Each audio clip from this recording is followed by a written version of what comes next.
Okay, guys. Everybody, thanks for joining. This is the Impact Group Digital Leadership Academy. This is a monthly, just a half hour, quick session.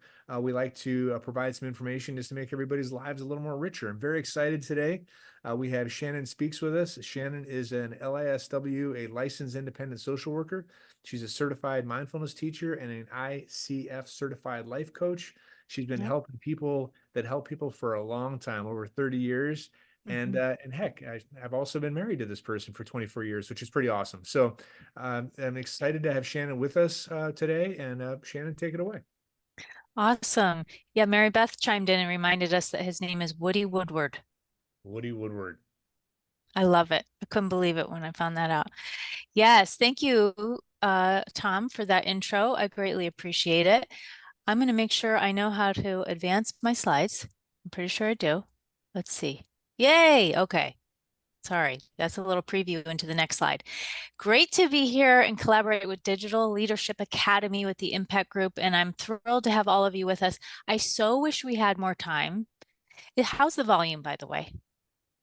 Everybody? Okay. In case anyone's having any issues, feel free to chime in the chat, and I know Caitlin or Tom will give us a hand with that. But I'm delighted to be with you, and I would so much love to know who you are, all the things this morning. But alas, we have only a short little bit of time. So I'm going to do my best to stay on task so that by the time we're done, you come away with something meaningful. Maybe not unprecedented heights, but something really good, I hope. So I have a question for you to begin. Here's the question. Hold on, I'm going to go ahead and get rid of the chat so that I can see this. Maybe you can finish this sentence. After every inhale comes what? You can unmute and say it if you want. You can put it in the chat, but after every inhale comes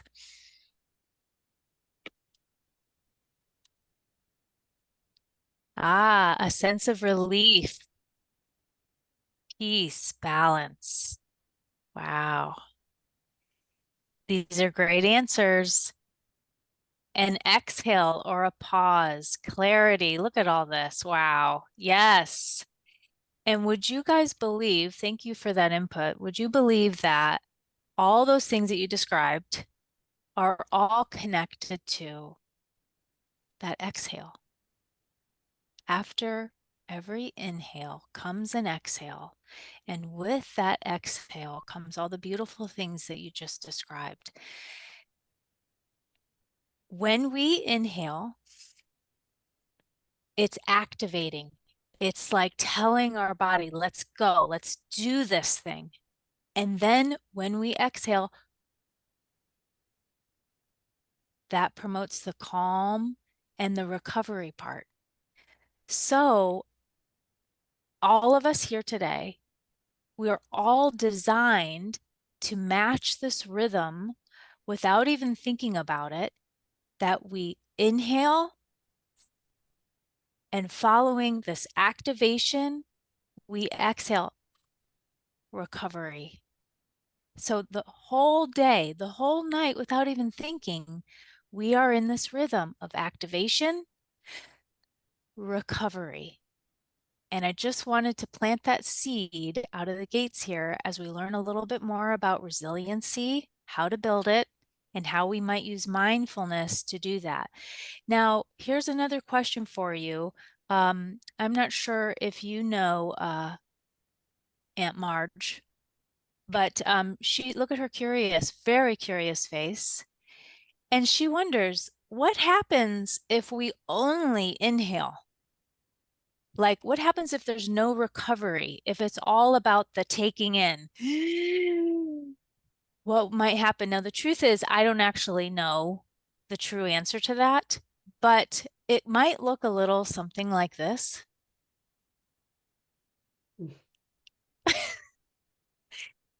If there's no Harry Potter fans in the audience, maybe you don't know, but this is what happens when we take in too much and we let life, help us float away into the abyss. Now it's not a pretty sight, but the truth the truth is I have a feeling we can all relate to this. What's the secret to avoiding being overfilled and swept away by life? I'm here to tell you the secret. You didn't know you were going to get the secret today, but you're going to get it. Ready? The secret is there is no secret. It's a part of life. It's simply a part of living the human life. I need to move some things. There we go. Oh, it's a part of the human life that we notice that we're getting swept away, that we're overfilling, and that the next thing you know, you're flying out the back of the screened-in porch into the abyss. But the important part, and this is where mindfulness comes in, and what we're going to learn today, is that with awareness, with mindful awareness, we can notice when we're getting swept away, and we can find our way back. It's really about the finding our way back. And that's where mindful awareness comes in. So I hope I'm not disappointing you about that secret, but that's the truth of it. So I'd love to invite you guys into out of the gates here a mindful practice. What we're just going to do is bring mindful awareness to that inhale and the exhale for just a minute or so. Now, I do have a couple things to say before we do this. You don't have to do it. It's not a mandatory invitation. You can just watch the rest of us do it if you want. And if when you notice your own breathing, if it feels highly activating, like anxiety producing, again, you can not pay attention to it if you don't want to. But I'm just inviting you into this mindful awareness for a practice of the inhale and the exhale. So this thing that our bodies do naturally, we take in a breath, just see what happens. When you notice your own breathing. For me, of course, I'm slightly nervous because I advanced my slides too fast and I'm doing this thing. So I notice my breathing is way up here. And I just be with it. Okay, I'm simply noticing. So just taking a minute or two to settle in to what it's like to notice the inhale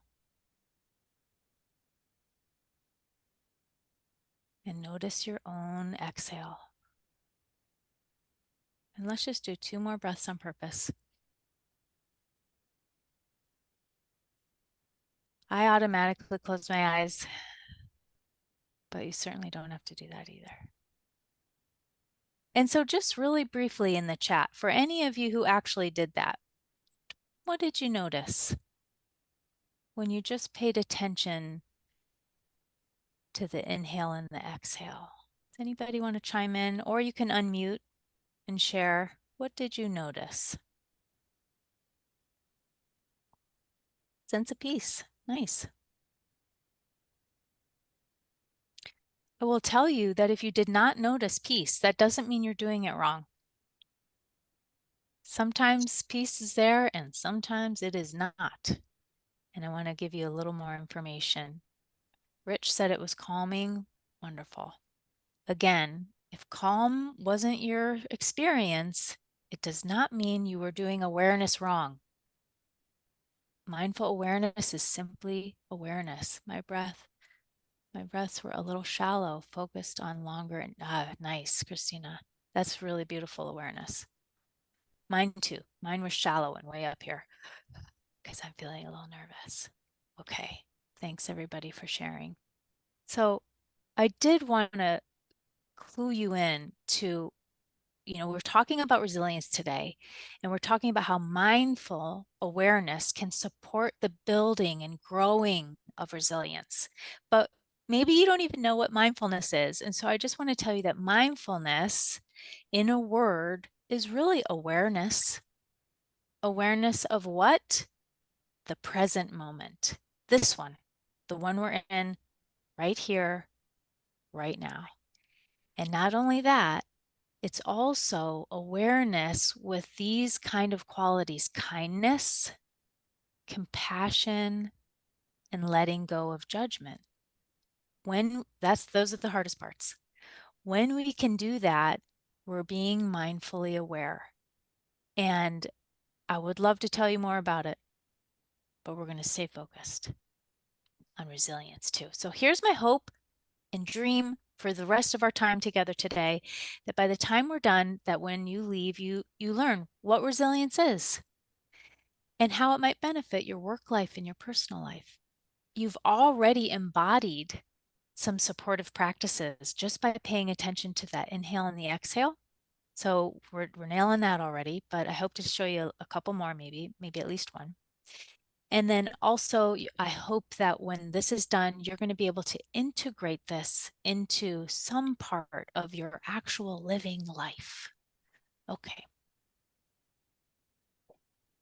How's that sound, everybody, by the way? Does that sound like a good plan? Yes. Okay. Yay. All right. So I'd love to know from you, if you had to rate yourself right now on your own understanding of resilience, what would you give yourself? You can write it to yourself. You don't have to put it in the chat or anything, but just kind of make a mental note. But when it comes to resiliency, this is how much I feel like I know about it already, even without talking about it. Okay. So just make a little mental note of that. And here's one way that I like to think about when I'm trying to learn a word or understand a concept, something like resiliency that's kind of hard to hold. First, I think to myself, what's the opposite?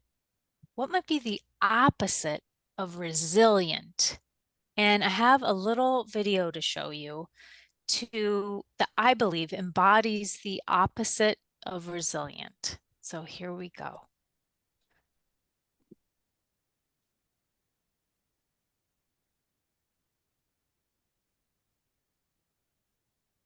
Can everybody can everybody hear that? I get the gist though. Well, you get the gist. Tom's like, we don't need to see the dog video again.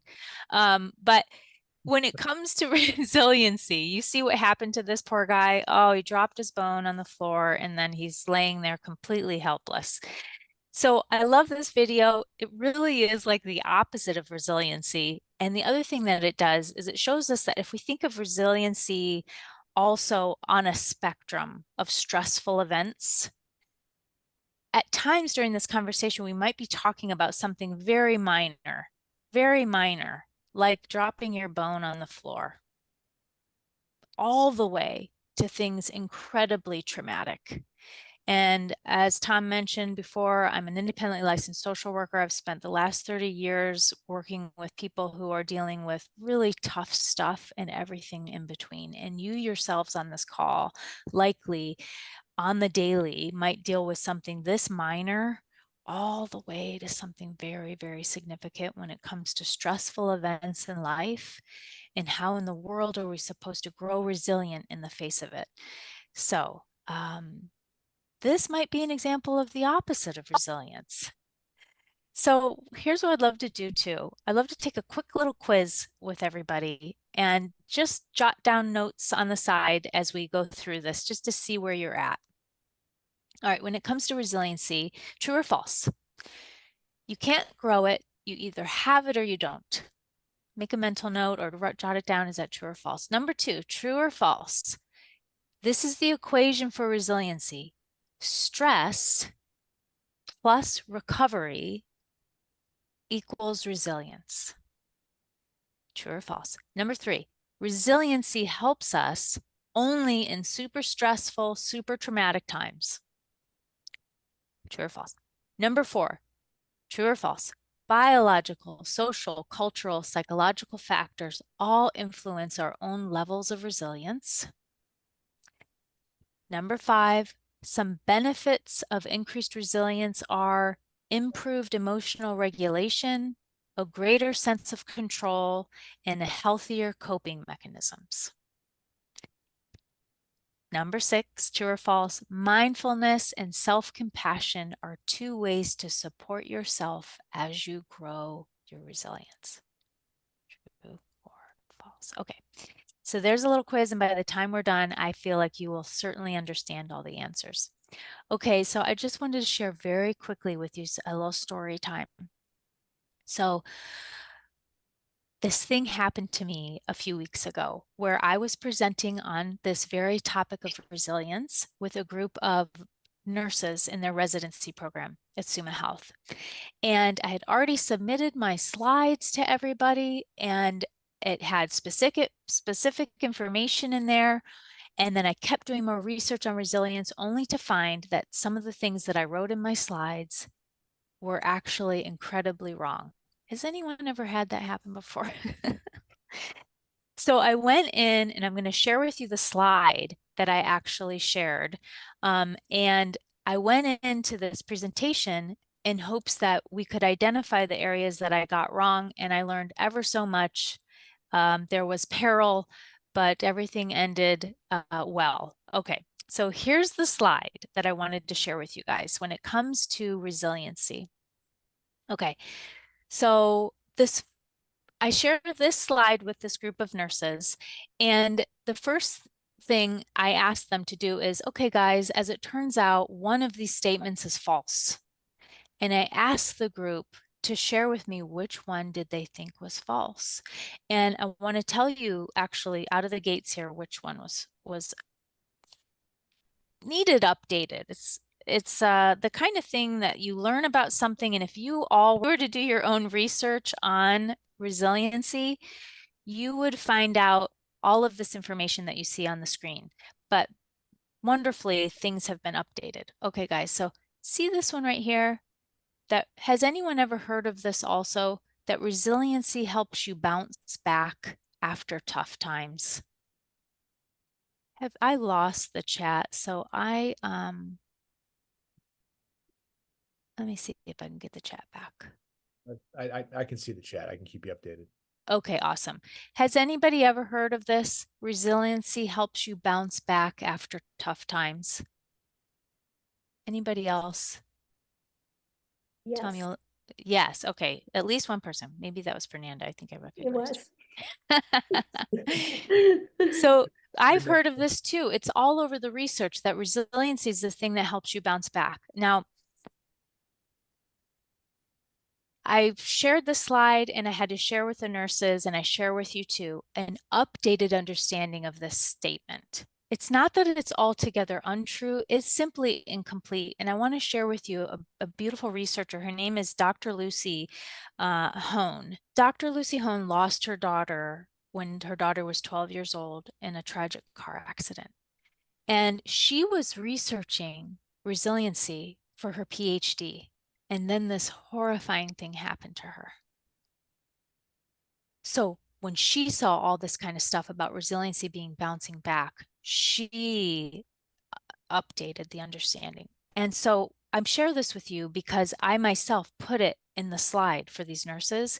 And right after I submitted this, I saw a post that she said, and she said this: please don't describe resilience as bouncing back. It's not helpful or accurate.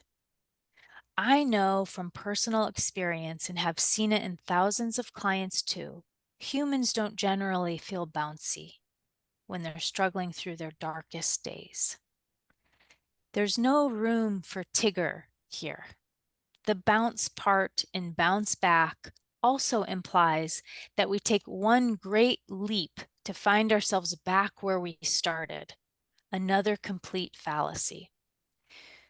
Real adversity changes us, the way we think and act, who and what we hold dear. It changes our priorities and our view of the world. We don't go back, but we move forward somehow in a new and different version of ourselves.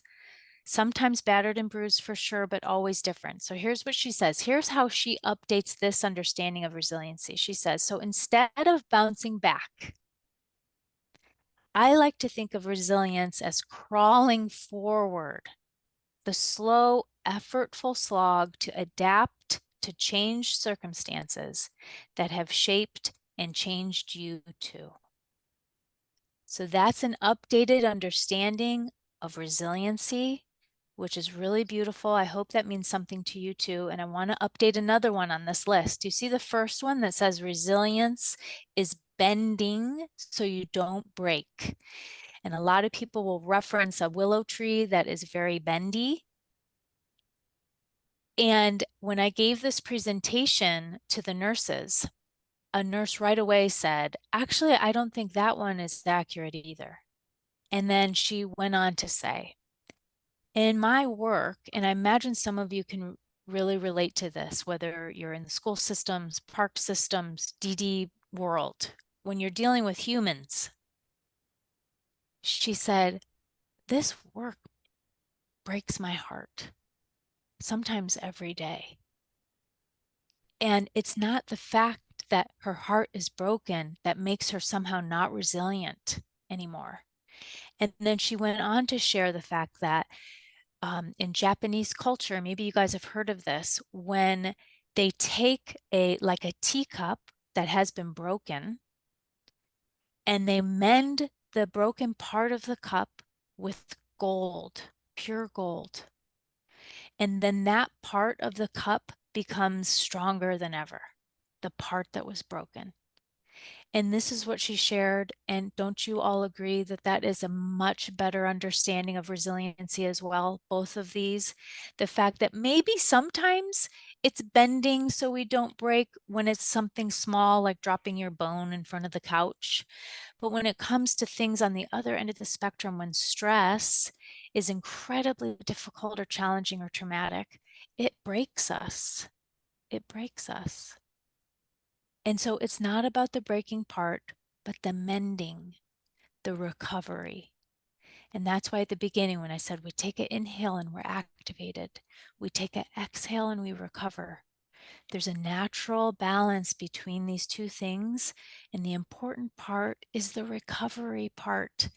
That's the part in conjunction with the stress that builds our resilience. So resiliency is when you're able to recover and grow after challenges. Resiliency helps you widen the window of tolerance to stress arousal.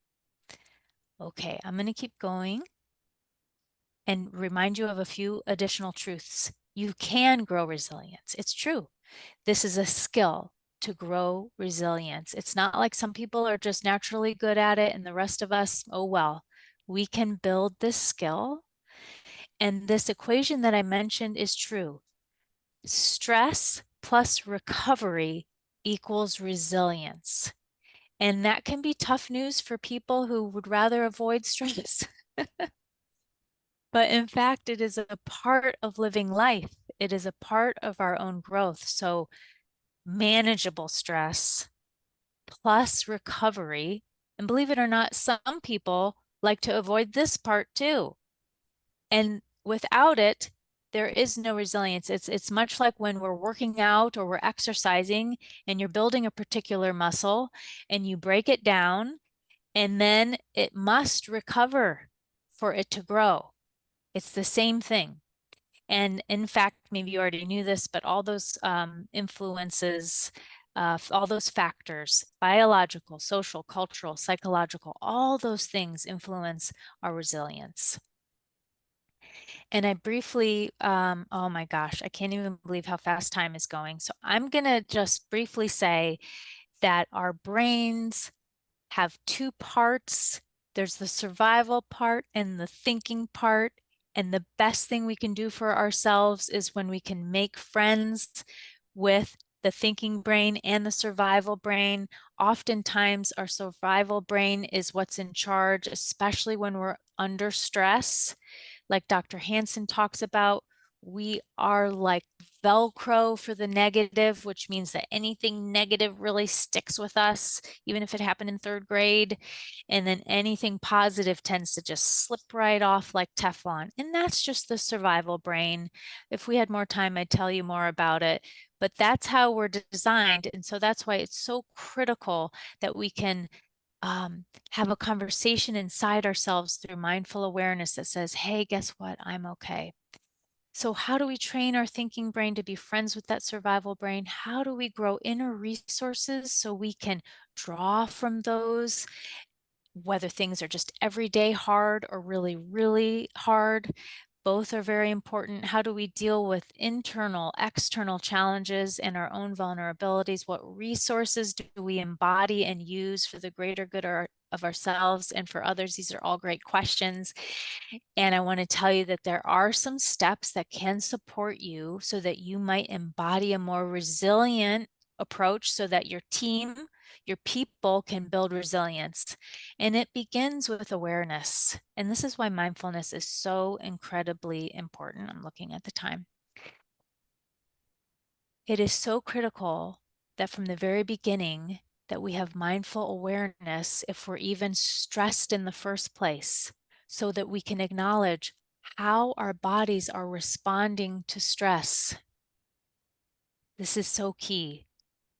Also, we have to have the ability to move our attention to safety. That is also a skill through mindful practice, so that we might recover on purpose and ultimately end in skillful action. I had hoped to do a practice, and I see that we're running out of time, but I want to just mention that if any of this is sounding interesting to you and you'd like to hear more about it, look at all the things that support these steps.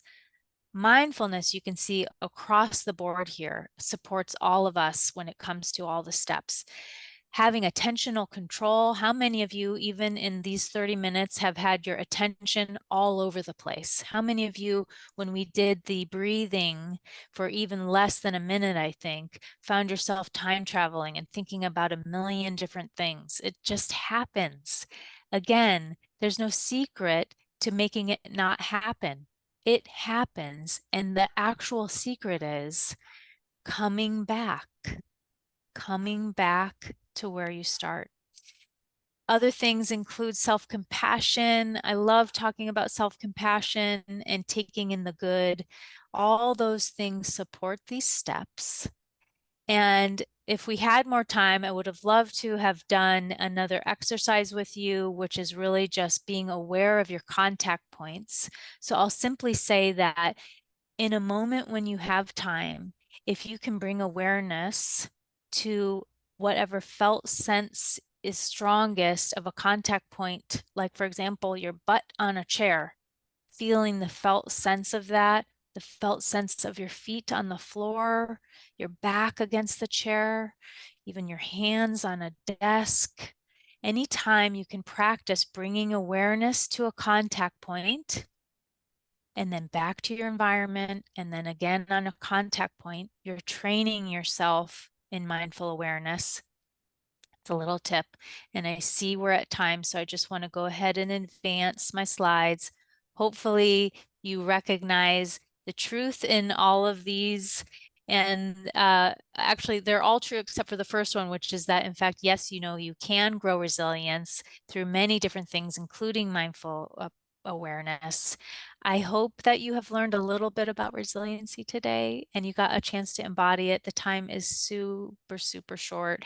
And I would love to know if anyone has a quick second to put in the chat anything you intend to integrate into your actual daily life, if you can. And I do want to say a couple final tips from Dr. Lucy Hone. Number one, resilient people know that suffering is a part of life. That is the truth of it. Number two, resilient people are skilled at selecting where to focus their attention, remembering to make room for the good.